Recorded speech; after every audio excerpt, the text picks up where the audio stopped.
Vale, a modo simplemente de entrevista, conversación, por comentar también algunas de las partes del discurso de las que he tomado nota.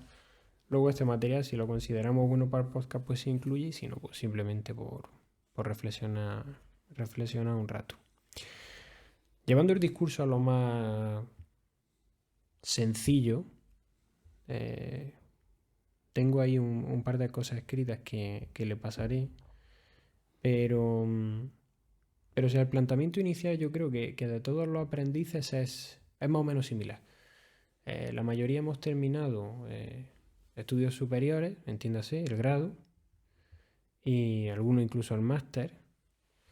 A día de hoy ya máster centrados en la superespecialización en áreas determinadas y muy concretas de todo lo que hayamos estudiado, pero, pero de algún modo existe un cierto sentimiento de vacío, sobre todo a nivel de conocimiento.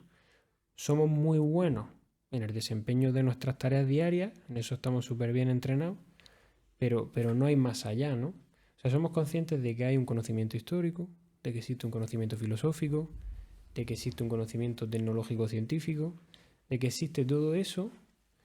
La gran mayoría de nosotros asumimos bueno, que está ahí, pero nosotros no tenemos por qué alcanzarlo, ¿no? O por qué investigar sobre ello, porque nosotros ya hemos cumplido con lo que nos tocaba, ¿no? Que era terminar los estudios obligatorios, cursar una carrera universitaria y a posteriori, pues, ejercer una carrera profesional lo mejor que se pueda. El problema es que, aunque uno no tenga de por sí esa curiosidad intelectual, llamémoslo así, de seguir abarcando conocimiento, es consciente de que todo eso existe y se da cuenta que en su día a día, bien sea el ámbito del derecho, bien sea el ámbito de la ciencia, bien sea el ámbito del mundo de la empresa, bien sea el ámbito que sea, faltan cosas. Hay muchas verdades que se dan por supuestas. Y sobre todo hay formas de trabajo que no están basadas en la racionalidad. Son esquemas de trabajo y de pensamiento que están porque están, por pura inercia, pero que se refutan muy fácilmente. Entonces, cuando te das cuenta que parte de tu carrera profesional o de tu ámbito experto, ¿no? De lo que entiendes, tiene muchas carencias, y sobre todo cuando damos el salto al mercado laboral nos damos cuenta de que el mundo está peor pensado de lo que en teoría suponíamos, te das cuenta de que faltan cosas, ¿no? De que estás vacío, de que sí, vas a desarrollar seguramente dentro del mundo occidental una carrera profesional más o menos buena y eres afortunado, ojo, pero faltan cosas. Te das cuenta de que el conocimiento no está encajonado, no es lo que hemos estado acostumbrados en el pasado, ¿no? Hay una hora de historia, hay una hora de matemáticas, hay una hora de conocimiento del medio, ciencias sociales, lo que sea, hay una hora de filosofía. No, que los conceptos y los significados, como bien decía en el discurso, están relacionados. Empieza uno a preguntarse entonces cuál ha sido la cronología de todos esos hallazgos y todos esos descubrimientos. Y para eso está la historia de la humanidad, ¿no? Historia y mucho más. Pero la historia de la humanidad va dando a entender cómo el ser humano ha ido utilizando sus capacidades para ir construyendo todo lo que... Es decir, ¿por qué estamos hoy aquí? Pero creo que tenemos un defecto, o una virtud, no lo sé, que nos morimos. Entonces todo lo que ha aprendido alguien se va con él, a menos que un porcentaje, porque todo no lo puede volcar, tampoco sería práctico, lo deja por escrito, para que el siguiente que venga pueda releer eso y seguir avanzando. Pero incluso somos muy poco eficaces y eficientes en ese... Sí, sí. Somos muy poco eficaces y eficientes en eso de investigar. Porque al final estamos muy acostumbrados a que nos digan qué leer, qué estudiar. Bolígrafo ahí. Hay lápiz y... ¿Funcionará? Entiendo que sí. Es portamina ese, ¿no? ¿Puede ser?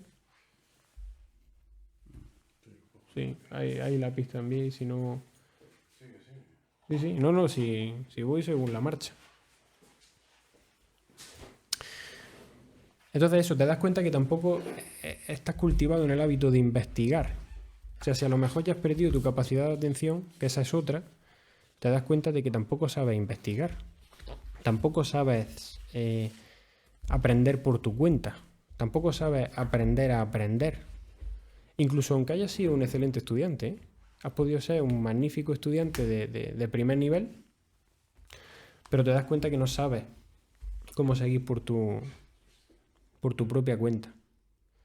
Y es una pena porque, por otro lado, también eres consciente de que tenemos la suerte de tener a nuestro alcance una gran cantidad de conocimiento, o sea, una gran cantidad de recursos, como no la ha tenido ninguna generación de aquí para atrás. Y paradójicamente, como también bien decía en su discurso, no es que existan intelectuales claros o referenciados jóvenes, o al menos en esa línea. Seguro que lo hay, pero a lo mejor no los conocemos. Pero digamos que el ejemplo a seguir, o el influencer, como mal se llama en la sociedad actual, Influente, debería ser. eso es. No viene a aportar luz, ni reflexión, ni conocimiento sobre... A lo mejor son sobre cosas más sencillas, no tenemos por qué entrar en debates tan trascendentales, pero sobre las cosas que nos preocupan hoy en día. Entonces, creo que estamos en un momento... No me gusta punto de inflexión, ¿no? Creo que esa expresión ya está como demasiado utilizada, pero creo que estamos en un momento histórico, momento, no quiero decir cumbre tampoco, pero en un momento clave, en una época clave de la historia de la humanidad, y que creo que esa idea también se podía extraer de su discurso. La atención está en otro sitio. Y el enfoque es erróneo. Sobre todo cuando la tecnología es el fin y no es el medio. Se pierde por completo el horizonte. El uso de la tecnología ya nos ha cambiado, ya nos ha afectado a nuestra estructura cerebral, incluso a nuestra estructura corporal y física, porque no deja de ser una herramienta. Igual que en el pasado, las herramientas han constituido una extensión muchas veces de lo que nosotros... El ensayo este de lo que qué está haciendo Internet con nuestras mentes, ¿no? Algo así, de Nicholas Carr, hablaba de todo esto.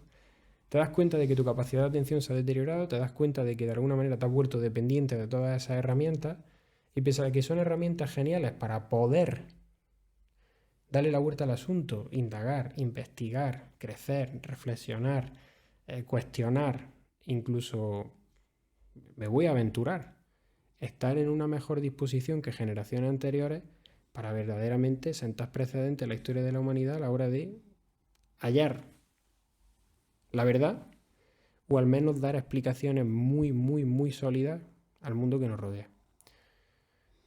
Pero Pero a más tecnología, más conocimiento. no, para nada. No con este enfoque. Pero todas esas cuestiones se aturullan en la cabeza. Y quizá uno se despierte y se da cuenta de que sí, de que ha pasado por un sistema educativo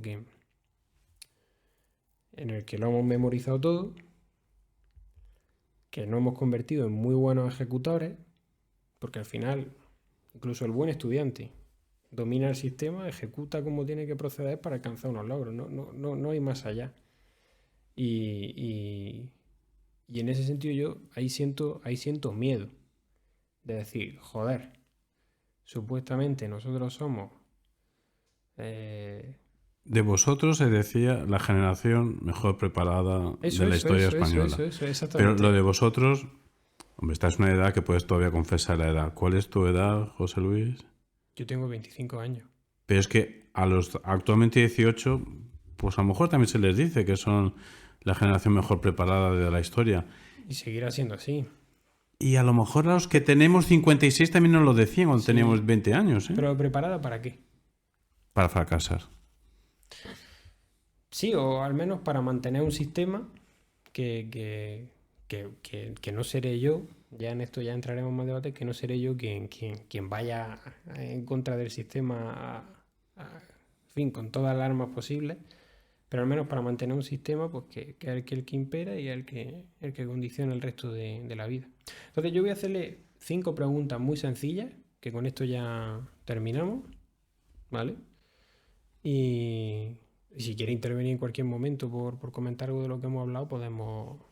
Pero yo voy a empezar por 5 preguntas eh, que espero que pueda...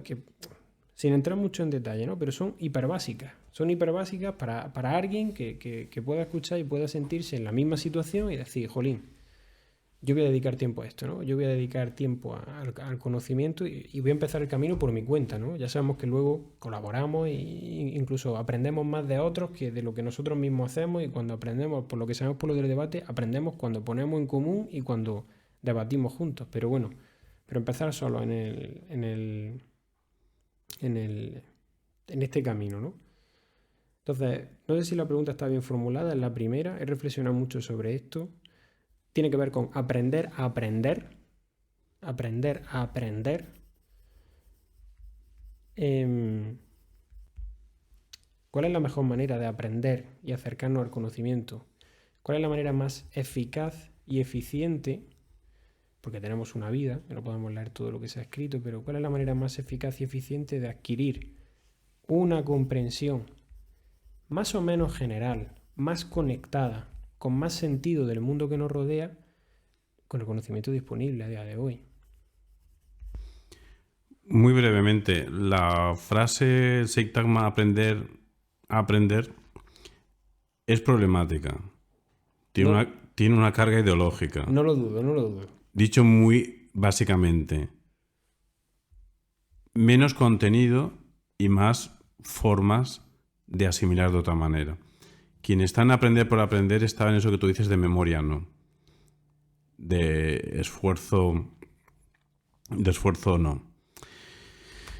Entonces es muy peligroso esto de aprender a aprender, porque no podemos olvidarnos contenidos, saberes, destrezas, competencias, pero también esfuerzo, memoria, todo va entrelazado. Pero bueno, a la pregunta concreta de la manera más eficaz, incluso eficiente, de aprender que tenga que ver con el conocimiento hoy, pues a un nivel escolar te digo lo que he dicho antes, no hay herramienta más eficaz que el debate de competición, que el debate en clase. Y los que no debatimos, dirás, pues por eso algunos estamos en trasladar las técnicas del debate a la conversación. ¿A qué me refiero? Súper breve. No podemos hablar de lo que no sabemos. No podemos opinar por mero opinar. España es el país de la cuñadología. Todos los cuñados saben y sabemos de todo. Es decir, de nada. Entonces, en debate, ¿qué hacemos? ¿Qué hacíamos? Primero entender bien la pregunta. Luego investigar. Luego hacer hipótesis de líneas de argumentación. Luego completarlas. Luego prepararlo. Y finalmente nos poníamos ante otras personas que se habían preparado tanto mejor que nosotros y pasábamos media hora interesante. Pues, ¿cuál es la mejor manera de aprender hoy en día? Captar cuáles son las preguntas que hoy en día son importantes, ver qué significan, intentar indagar a dónde tenemos que ir para localizar contenidos interesantes, asimilarlos, darles ciertas estructuras que sean pertinentes y lanzarlas al público, ponerlas a prueba en las conversaciones. No vamos a hacer debates reglados, pero sí lanzarlas en público. Esa es la manera rápida de aprender. Vale, me quedo también con la idea no sé si está bien expresada, ¿eh? O sea, menos contenido, más sistema, ¿no? Al final, el sistema de que nosotros seguimos con el debate académico nace de una pregunta, continúa con una investigación. Bueno, nace de una pregunta y de la comprensión de la propia pregunta. Luego continúa una investigación. Perdona que te corte. En un torneo de debate nos dicen la pregunta. Sí, que ahí es donde voy ahora. Aquí nosotros tenemos que buscar Eso es. la pregunta. Eso es. Y esto va entrelazado con lo siguiente que quería preguntarle. Porque claro, cuando hablamos de conocimiento hoy, hablamos de mucho. Hablamos de mucho. de más o menos calidad. Vamos a centrarnos solo en lo que mínimamente tendría un nivel de calidad aceptable. Aún así, después de años y años y años de historia, hablamos de mucho contenido. ¿Cómo identificar bien esa pregunta? Porque ¿acaso no hay que saber primero para poder identificar las preguntas y luego a posteriori ya de desarrollar nuestra forma de comprender esa pregunta, nuestra investigación? Pero, y enlazo con otra cosa, ¿no? ¿Cómo elegir qué leemos? ¿Cómo elegir qué leemos? Y eso en antecedente, lo que acabamos de comentar, cuáles son las preguntas que hoy tenemos que hacernos. ¿Cómo elegir hoy la pregunta? Lo primero que se me ocurre es ponerte en el lugar del otro. Pensar quién son los que hoy están teniendo problemas, lo están pasando mal. O sea, ponernos en la piel de los demás. Eso es una pista para saber el sitio donde están los problemas. Lo de dónde buscar, dónde identificar, me temo que no hay una varita mágica y que dependerá del, como dice ahora el ministerio, del ámbito de conocimiento o, como decíamos antes, del área de conocimiento. No creo que haya una varita mágica. Por eso apelamos a cuanto más amplio e entrecruzado sean los saberes de una persona que tenga que ver con cuestiones artísticas, científicas, filosóficas, tecnológicas, historiográficas, geopolíticas, cuanto más sepa de todas estas cuestiones, más estará en disposición de hacia dónde tengo que buscar ese contenido que me va a hacer falta. Emilio Lledó, un claro defensor de esa idea, ¿no? De no encajonar el conocimiento y de asumir que de alguna manera, en mayor o menor medida, los significados están conectados, las ideas están conectadas y los ámbitos, ¿no? Como ahora estamos mencionando a raíz de lo que ha dicho el ministerio, están conectados. Aunque por estructura del sistema una cosa vaya a una hora, otra vaya a otra y parezca que no hay conexión entre una materia y otra, ¿no? Me encanta que nombres a Emilio Lledó. No vamos a contar la anécdota personal, pero que tuvimos la suerte de nosotros dos y otros aprendices más que aparecerán por aquí, como Andrei, etcétera. Pues tuvimos la suerte de conocer en persona a Emilio Lledó y preguntar estas cuestiones. Y sí, él nos comentaba que viva el saber, viva el saber compartido y viva el no encajonarte, viva el aprender idiomas, lenguas, cada lengua tiene su manera de ver el mundo. Y recuérdame la pregunta exacta porque estaba recordando a Emilio Lledó y lo que has dicho era... Ha sido un comentario relacionado con que a cuantos más ámbitos, ¿no? Sobre cuanto más conocimiento tengamos sobre diferentes ámbitos, mejor para nosotros mismos es luego saber dónde tenemos que seguir buscando, hacia dónde tenemos que seguir investigando para darle respuesta a las preguntas que nosotros nos planteamos. Vale, pues te respondo. Enlazando con el tema de filosofía, que también es nuestro tema común de fondo, es casi un insulto parcelar la filosofía. Académicamente hay que parcelarla. Hay filosofía del arte, filosofía del lenguaje, filosofía de la tecnología, de la ciencia, de la economía, del derecho, todas estas cosas que estamos nombrando hay filosofía de. Pero en realidad esta división no está en Platón, por ejemplo. Para provocar podemos decir que a lo mejor Platón no es un filósofo estrictamente hablando, porque él no construyó un sistema filosófico. Para provocar voy a decir Platón no es filósofo, lo cual no quiere decir que a partir de él, de sus escritos, otros han formulado un sistema filosófico que lo llaman platonismo. Pero en Platón no hay divisiones. En realidad habría que hablar de la filosofía, no de partes de la filosofía. Sí,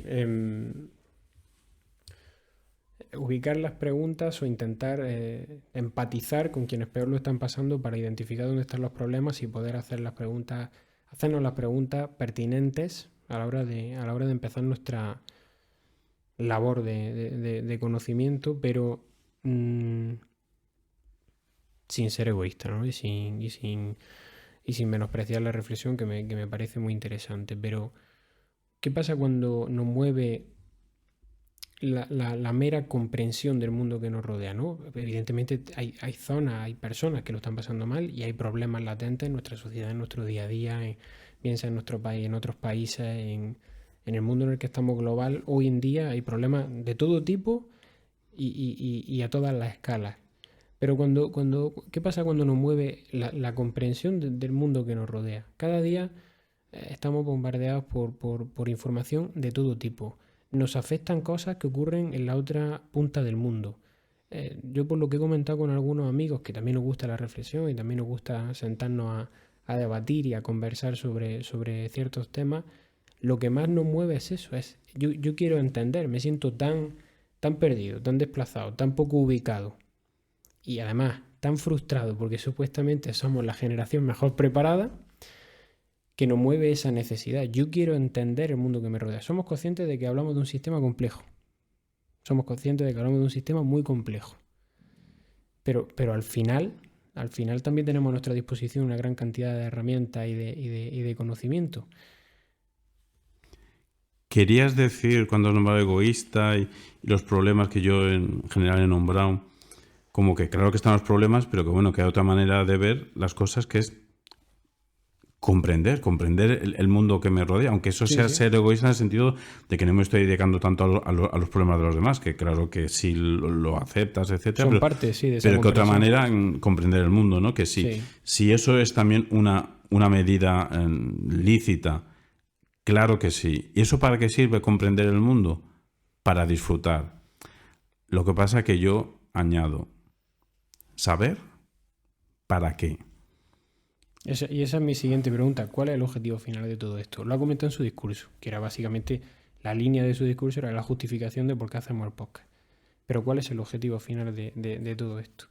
Si al final no es ese el que ha llevado a filósofos antaño o ha llevado a expertos en otras disciplinas. Al final se trata siempre de entender aquello que nos rodea y que a priori todavía hay sobre lo que investigar. Te digo lo primero que se me ha pasado por la cabeza, por estar al servicio de los demás. Claro que egoístamente, como tú dices, podemos disfrutar mucho por el mero saber por saber. Así, ese es el origen de la filosofía, amor a la sabiduría, a la mera sabiduría. Y encontrar paz. Pero ¿por qué hay que dar por hecho que para empezar a pensar con rigor, uno tiene que tener un conflicto interno? ¿Por qué tengo que estar en problemas para ponerme a pensar? Y entonces mi objetivo final es llegar a la paz interna. Porque de alguna manera te sientes desconcertado ante el hecho de que ocurran cosas a tu alrededor que no eres capaz de comprender o que sabes que tienen trasfondo mucho más son mucho más profundos de lo que aparentemente son, ¿no? Yo pienso, por ejemplo, en la economía, ¿no? Y a lo mejor podríamos poner otro ejemplo, pero cuando yo pienso en la economía, normalmente la información que nos llega, las cosas que nos afectan, de manera isofacta, ¿no? Es decir, se toma una decisión en Europa y prácticamente en cuestión de 24 horas, diría que incluso menos, ya nos está afectando en el día a día a empresas y a consumidores y, en fin, a todos los que formamos parte del sistema, ¿no? Pero sabes que hay mucho detrás de eso. Tal es así la complejidad del sistema que la economía no deja de ser el resultado de las decisiones individuales y las interacciones que nosotros mismos hacemos dentro del mercado. Entonces sí, sube un tipo, baja un tipo, hay un problema de esta magnitud o de la otra magnitud, pero hay mucho sobre lo que indagar y sobre lo que investigar. Entonces, ante esa necesidad de decir, sí, yo puedo alcanzar a entender lo que está pasando y cómo me va a afectar, pero los motivos subyacentes de esto son mucho más profundos y yo quiero entenderlos. Y como no los entiendo a día de hoy, por complejos que son, porque no sé o porque no he tenido tiempo de sentarme a ello, me causa estrés. Por lo menos a mí, quizás sea una reflexión demasiado individualista o personal. Me causa estrés, me causa pánico, hablamos incluso de miedo. Entonces, no sé si eso a lo mejor es un conflicto interior. Yo lo veo más por la parte de miedo, de a lo mejor de instinto de supervivencia incluso, de necesito comprender el mundo que me rodea porque a día de hoy ya es tan complejo, tan global, tan tecnológico, tan digital que doy por hecho que la sucesión de cambios solo va a ir en aumento. Y si no entiendo hoy, ¿cómo voy a entender mañana?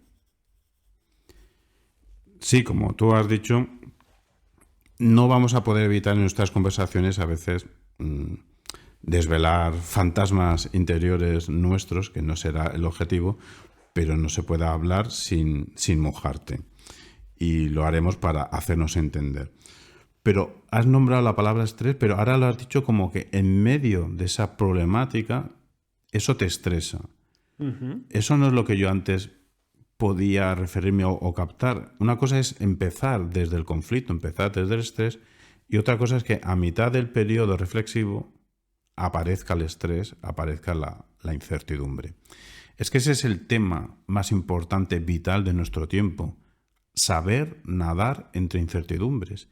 Y nos tenemos que acostumbrar y admitir que ya no va, a lo mejor, evidentemente ni un servidor sabe lo que va a pasar dentro de media hora, pero que a lo mejor no va a venir una época de paz, que a lo mejor vamos a estar siempre entre incertidumbres y que tenemos que aprender a estar siempre a resolver conflictos y a vivir en un mundo con una información aparentemente abundante, pero en realidad muy concreta.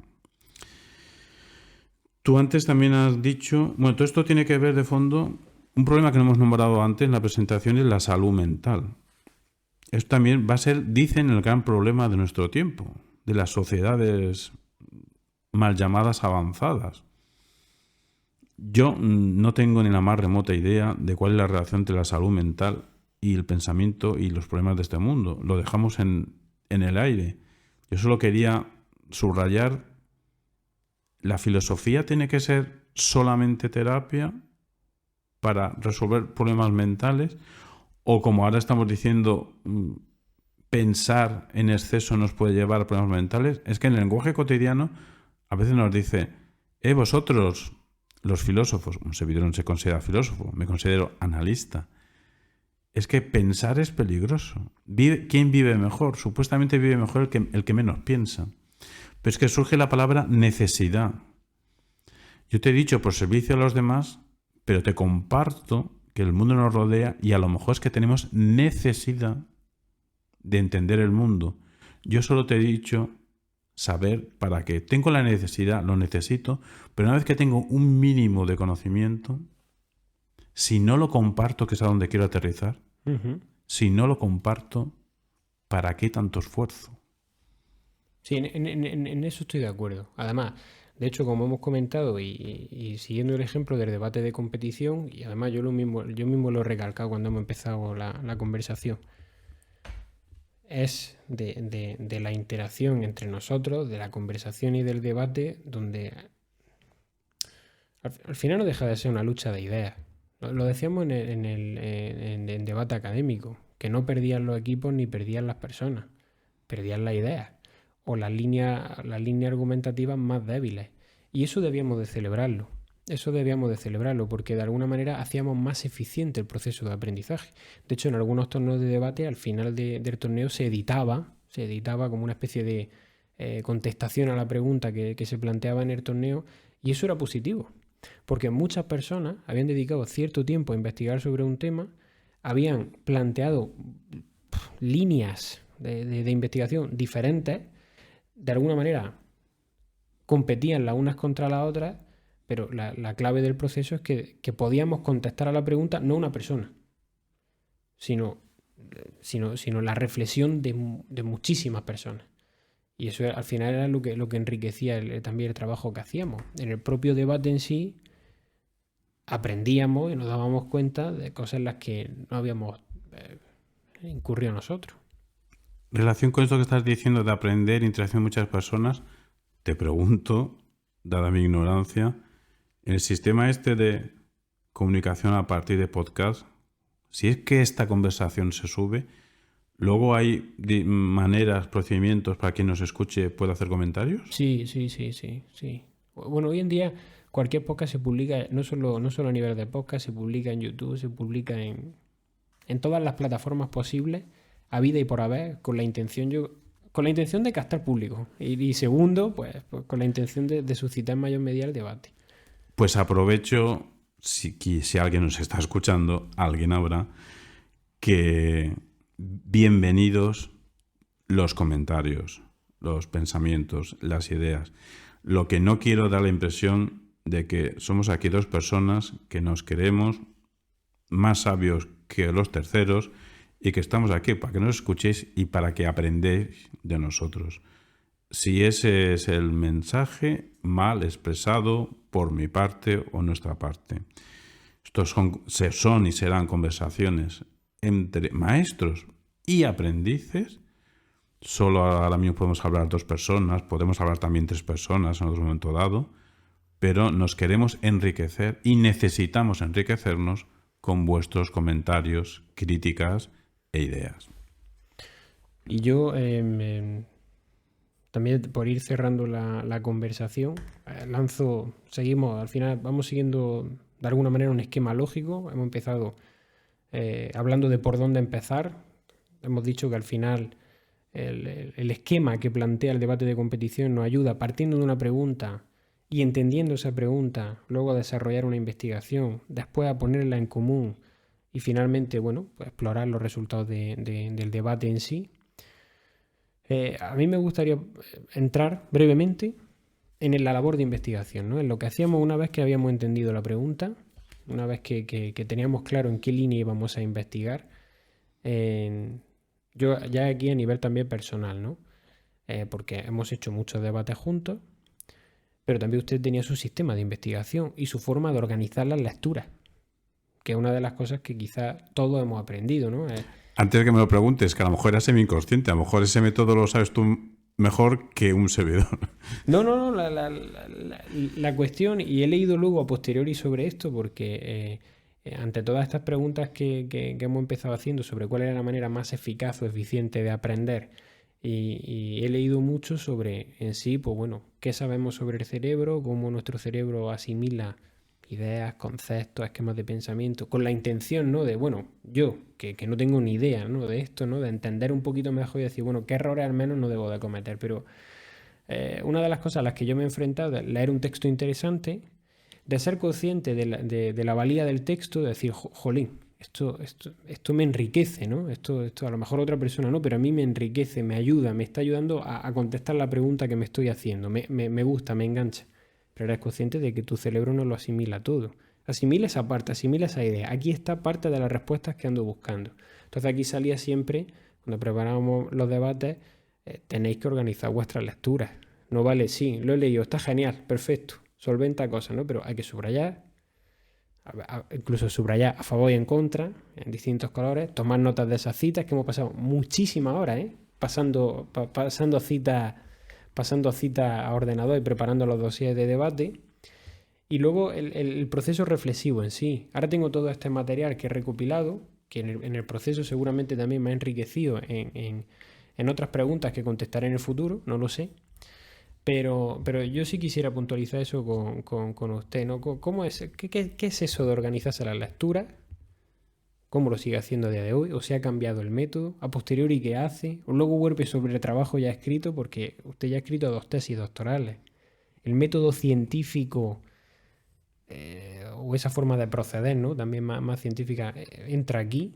Sé que es una pregunta a lo mejor un poco absurda, pero al final, ¿cómo investiga? ¿Cómo organizamos todo aquello que conocemos, que leemos, que escuchamos, que sabemos? Porque cada día ya no es solamente lo que leemos en los libros.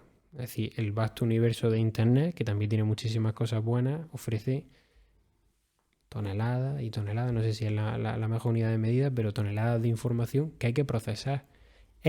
Y con esto ya termino, es la habilidad de procesar esa información y saber separar el grano de la paja y reflexionar sobre eso, casi más importante en cuanto al éxito que el hecho de leer en sí. Es decir, hoy en día tanta información tenemos que la propia gestión de la información ya se convierte en una tarea importante.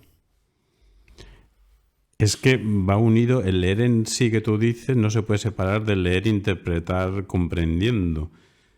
Es porque si no interpretamos comprendiendo lo que estamos leyendo, hacemos el acto físico de leer pero no estamos leyendo de verdad. Para darte una contestación rápida y para salir del paso, porque realmente tendría que pensar la respuesta, pero yo creo que en general, para dar con la tecla rápido, facilita tener mucho bagaje. Por eso antes he insistido de que nos formemos en arte, filosofía, ciencia, geopolítica, lingüística, etc. Porque cuanto más bagaje tenemos, más rápidos vamos a ser ante un problema concreto, hacer momentáneamente una estructura concreta, pero rápido. Y esa rapidez te la da el bagaje previo. Que a ese bagaje no se adquiere rápido. Si no, antes de leer 1000 libros, entre comillas, no eres un lector. Tienes que tener 1000 libros, no en la biblioteca física o ya digital que lo tenéis, los no tan jóvenes. No te creas, José, que ya eres joven, ¿no? Es decir, hasta que no tienes 1000 libros leídos en la cabeza, no presencialmente o en la biblioteca, no eres un lector. Entonces, a mayor bagaje, rápido eres capaz de hacer una estructura previsional. Entonces, cuando tienes la estructura previsional, ahí es cuando es la pregunta que me hacías, ahí es cuando te organizas. Vas leyendo y ciertos contenidos ya los diriges hacia algún punto de esa estructura. Estructura que si va bien no la cambias, pero la puedes cambiar. ¿Pero cómo lo diriges? Bueno, tú ya sabes la respuesta, pero una manera simple y personal, intrascendente, que a lo mejor lo hace mucha gente, es subrayando, evidentemente. Subrayando, ya sabes, mi método que es con colores. Ante tengo un problema, pues, o blanco y negro. Ante un problema, pues, a favor de lo que sea o en contra de lo que sea. Pues subrayo con color verde, pues estar a favor de algo. Cuando ese a favor es muy importante, se convierte en color amarillo. Y cuando es realmente muy, muy importante, eso que ya está subrayado amarillo, lo remarco, hago un recta con bolígrafo. Y cambio de color para posición en contraria. El azul, lo en contra, y ese morado, el morado, para en contra. Entonces, eso me voy dirigiéndolo. Cuando ya he leído X libros, X artículos, bueno, en artículos, si no es en papel, no puedo subrayarlo. Esa es la ventaja a veces del papel. Y no, bueno, también se puede subrayar, lo sé. Se puede. Pero con colores se puede subrayar, en lo digital. Colores, incluso en le miento porque en Kindle se puede. Y luego el editor te permite clasificar por colores. Pues perfecto. Entonces, esa distribución cromática es lo que me permite luego ir colocando los contenidos en esa estructura que previamente he pensado. Y como tú dices, a favor y en contra. Y a ser posible, varias posturas a favor y varias en contra. Eso recibe el nombre que tú ya sabes, pero que hago público, de análisis dialógico. Sí, y con eso iba a terminar, ¿no? Con eso iba a terminar. Lo demás lo tengo aquí y se lo puedo enseñar, ¿no? Aquí, análisis dialógico, ¿no? Cuando entren todas estas preguntas. Supongo que el inicio cuesta porque no existe ese bagaje. Entonces, bueno, pues se sigue sintiendo uno perdido. Y antes que hagas una pregunta, es muy interesante también el leer varios libros a la vez de cuestiones completamente distintas y algunos a lo mejor de ensayo, otros artísticos, incluso quien pueda más de un idioma, manejar 5, 6, 7, 8, 9 libros a la vez. ¿Por algún motivo en especial?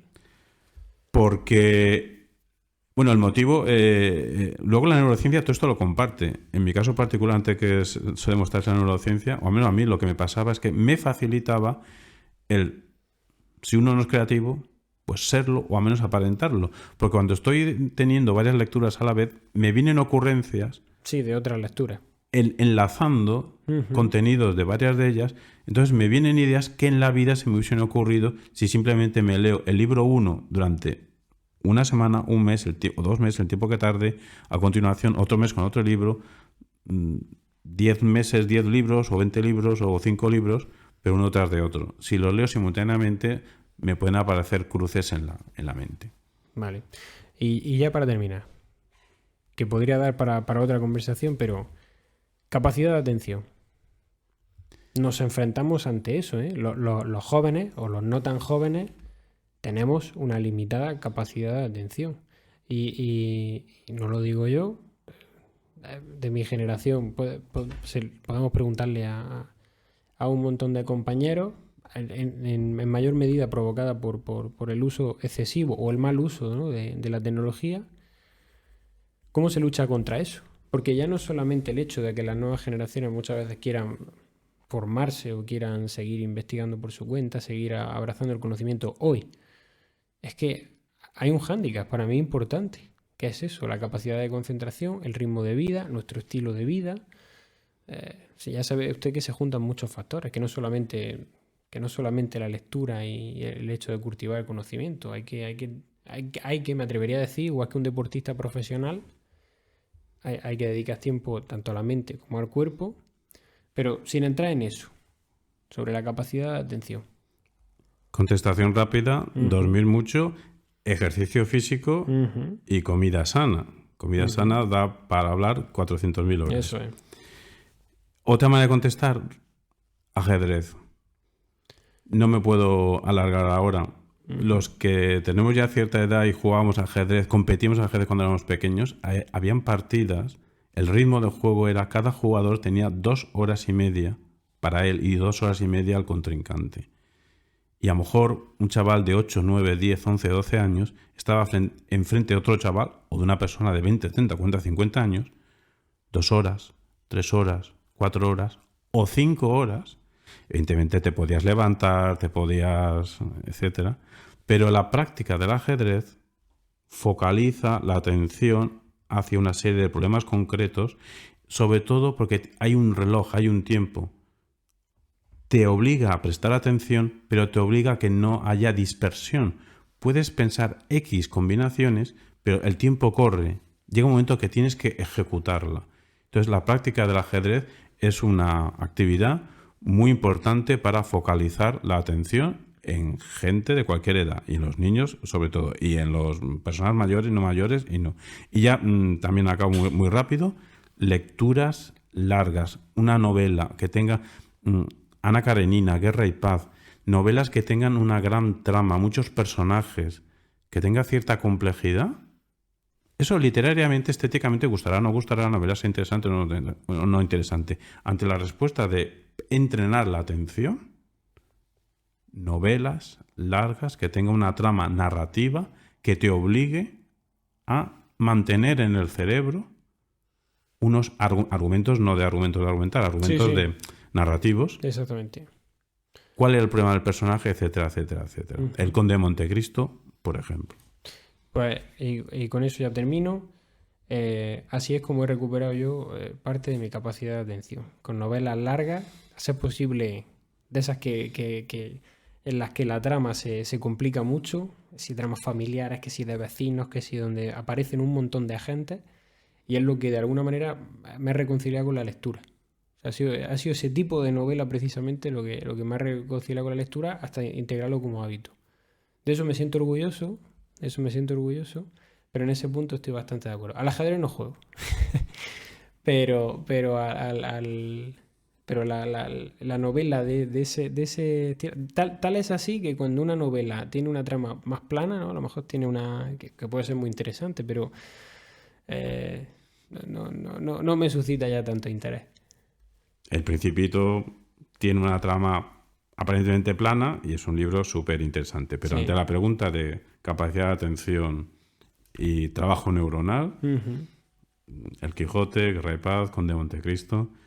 Y me alegro lo que has dicho y leamos, pensemos, aunque nos pueda llevar a micromomentos estresantes, sí. Porque no nos cabe otra. Porque si no pensamos nosotros, pensarán por nosotros. Eso. Gracias, Javier. A ti, Jesús Luis.